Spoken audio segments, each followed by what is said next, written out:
주님께서 여러분과 함께 요한이 전한 거룩한 복음입니다.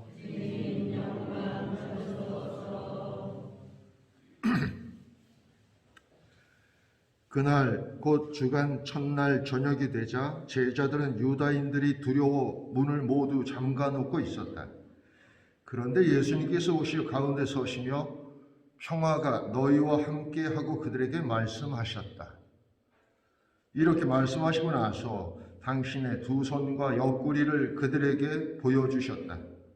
제자들은 주님을 뵙고 기뻐하였다. 예수님께서 다시 그들에게 이르셨다. 평화가 너희와 함께. 아버지께서 나를 보내신 것처럼 나도 너희를 보낸다. 이렇게 이르시고 나서 그들에게 숨을 불어 넣으며 말씀하셨다. 성령을 받아라. 너희가 누구의 죄든지 용서해 주면 그가 용서를 받을 것이고 그대로 두면 그대로 남아있을 것이다. 12 제자 가운데 하나로서 쌍둥이라고 불리는 토마스는 예수님께서 오셨을 때 그들과 함께 있지 않았다. 그래서 다른 제자들이 그에게 우리는 주님을 배웠소 하고 말하였다. 그러나 토마스는 그들에게 나는 그분의 손에 있는 못자국을 직접 보고 그 못자국에 내 손가락을 넣어보고 또 그분 옆구리에 내 손을 넣어보지 않고는 결코 믿지 못하겠소 하고 말하였다. 여드레 뒤에 제자들이 다시 집안에 모여 있었는데 토마스도 그들과 함께 있었다. 문이 다 잠겨 있었는데도 예수님께서 오실 가운데 서시며 평화가 너희와 함께 하고 말씀하셨다. 그러고 나서 토마스에게 이르셨다. 너의 손가락을 여기 대보고 내 손을 보아라. 너의 손을 뻗어 내 옆구리에 넣어보아라. 그리고 의심을 버리고 믿어라. 토마스가 예수님께 대답하였다. 저희 주님, 저희 하느님. 그러자 예수님께서 토마스에게 말씀하셨다. 너는 나를 보고서야 믿느냐? 보지 않고도 믿는 사람은 행복하다. 예수님께서는 이 책에 기록되지 않은 다른 많은 표징도 제자들 앞에서 일으키셨다. 이것들을 기록한 목적은 예수님께서 메시아시며 하나님의 아드님이심을 여러분이 믿고 또 그렇게 믿어서 그분의 이름으로 생명을 얻게 하려는 것이다. 주님의 말씀입니다.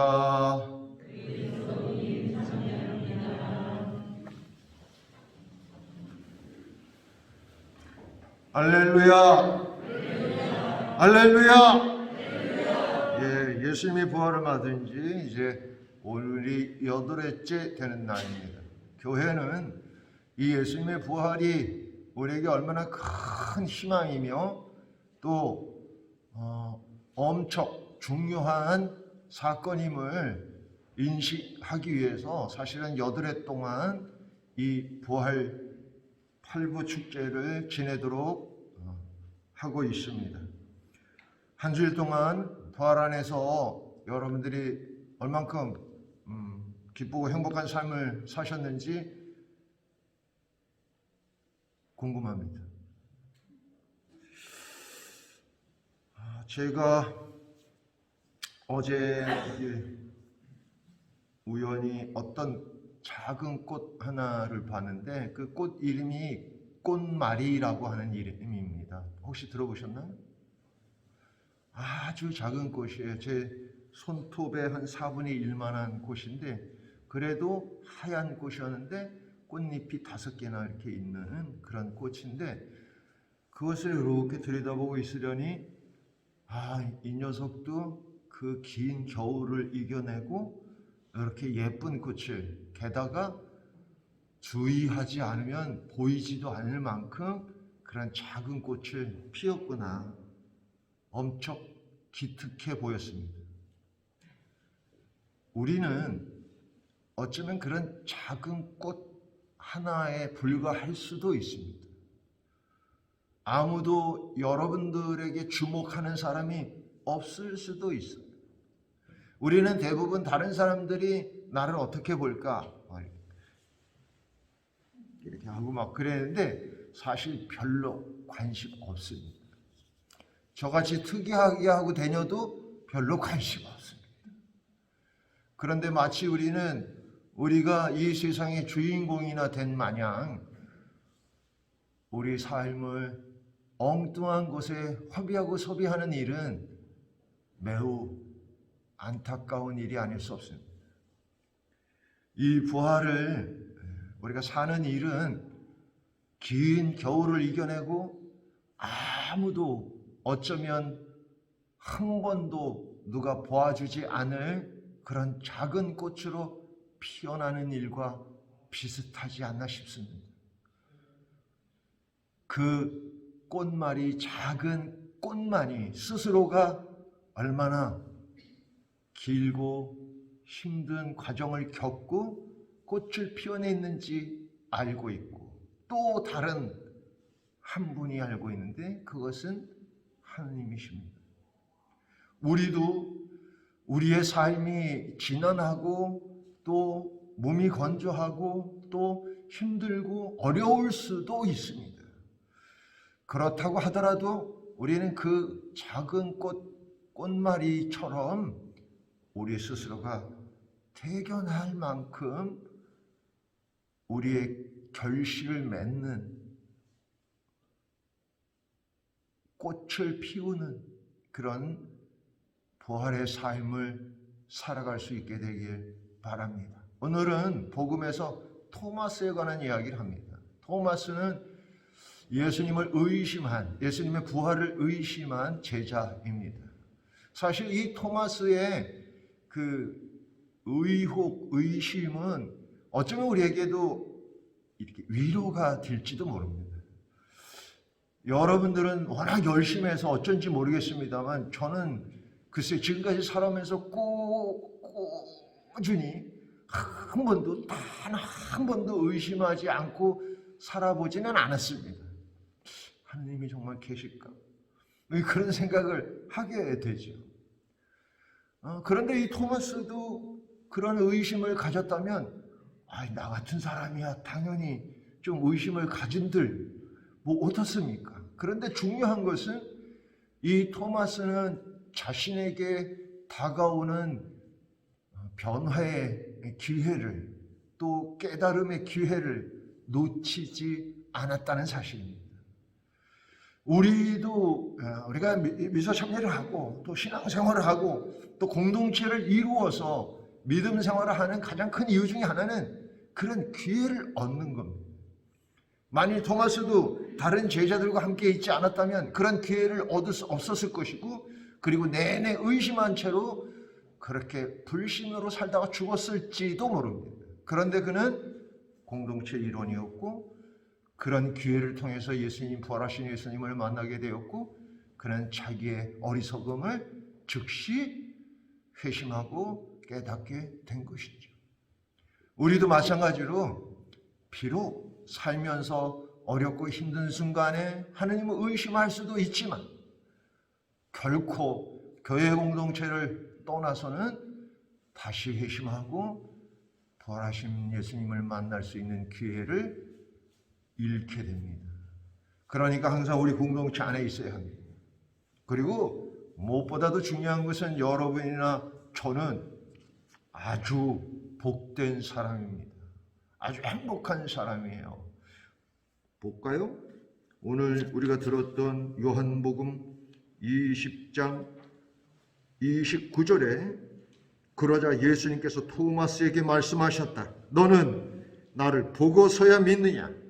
보지 않고도 믿는 사람은 행복하다. 보지 않고도 믿는 사람이 어디 있습니까? 여기 있고 여기도 있고 그죠? 그러니까 우리는 예수님을 여러분들 봤어요?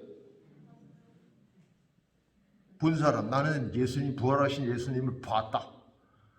한 명도 없는데 지금 다 믿고 여기 와 있는 거 아니에요. 그러니까 보지 않고 믿는 사람은 누구? 여러분이고 여러분은 어떠냐? 행복하다. 근데 여기서 이 행복하다는 영어로의 해피가 아니고 복을 받다의 블레시드라는 거를 써요. 이게 번역을 우리가 이제 행복하다고 자꾸 번역을 해서 그렇긴 합니다만, 어쨌든 복을 받는다는 것은 하느님으로부터의 어떤 은총, 하느님으로부터의 어떤 기운, 하느님으로부터의 어떤 능력, 이런 것들을 받는다는 뜻이에요. 그러니까 우리가 부활하신 예수님을 보지 않았지만 우리의 부모들, 그리고 그 부모의 부모들, 혹은 내가 아는 많은 훌륭한 신앙인들을 통해서 나도 믿게 되었다면 우리는 복된 사람들이고, 복된 만큼 영광을 누릴 수 있는 사람들입니다. 오늘 복음에서 예수님께서 이 토마스라고 하는 제자를 통해서 참다운 믿음을 갖게 될 모든 사람들이 얼마나 큰 복을 누릴 것인지를 말씀하고 있는 게 아닐까 싶습니다. 사실 토마스의 이 의심은 매우 합리적이고 논리적이고 어쩌면 과학적이고 또 상식적일 수도 있어요. 그러니까 알려진 바에 의하면 토마스는 나이도 많았고 그 속된 말로 가방끈도 길었고 그렇다고 그러긴 하는데, 그러니까 우리가 나이 많고 경험이 많고 또 학식이 많고 똑똑하다는 것은 그만큼 의심할 수 있는 것들이 많다는 거예요. 오히려 단순하고 소박하고 그런 태도야말로 하느님을 만날 수 있는 기회를 더 많이 가질 수 있지 않나. 예수님께서 어린이와 같이 되라고 하는 이유도 어린이처럼 유치해지라는 뜻이 아니라 어린이처럼 단순하고 어린이처럼 직관적인 삶을 살으라는 뜻입니다. 직관이라고 하는 것은 우리 몸으로 느끼는 거예요. 우리 영으로 느끼는 거예요. 그래서 우리 존재로 느끼는 거예요.